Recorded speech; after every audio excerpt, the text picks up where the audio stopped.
अकोला शासकीय वैद्यकीय महाविद्यालयामध्ये सफाई काम करणारा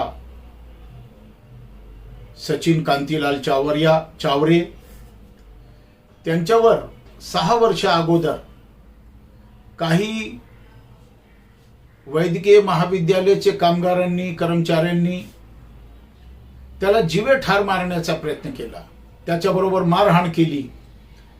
त्या मारहाणमध्ये त्याचा जीवही जाऊ शकत होता। तसेच त्याला जातीगत शिवीगाळ केली, त्याचा अपमान केला। परंतु अकोला शासकीय वैद्यकीय महाविद्यालय चे डीन, तिकडचे प्रशासकीय अधिकाऱ्यांनी आज तगायत कोणतीही दखल घेतली नाही।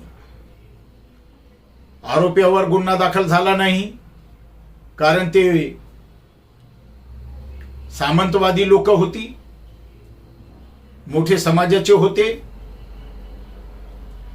एक दलित सफाई कामगारावर अन्याय झाला, कोणीही दखल घेतली नाही। यावेळेस हा विषय भारतीय कर्मचारी मजदूर युनियनचा समोर आला। भारतीय कर्मचारी मजदूर युनियननी माननीय संचालक शासकीय वैद्यकीय महाविद्यालय DMER कडे दाद मागितली।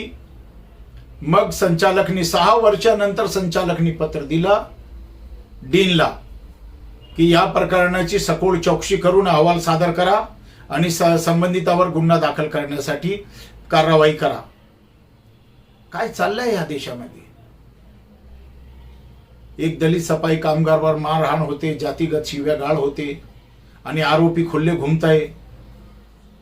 परत त्याला मारायचा प्रयत्न करताय, सुपारी देताय त्याच्या विरोधात। हे काय चाललंय? आज मी संघटनेच्या माध्यमातून जिल्हाधिकारी महोदय अकोला यांना पत्र दिलेलं आहे की आपण संबंधित विषयाची सखोल चौकशी करून आपण संबंधित आरोपीवर, ज्यांनी सचिनवर मारहाणीचा घृणित कृत्य केला, त्यांच्या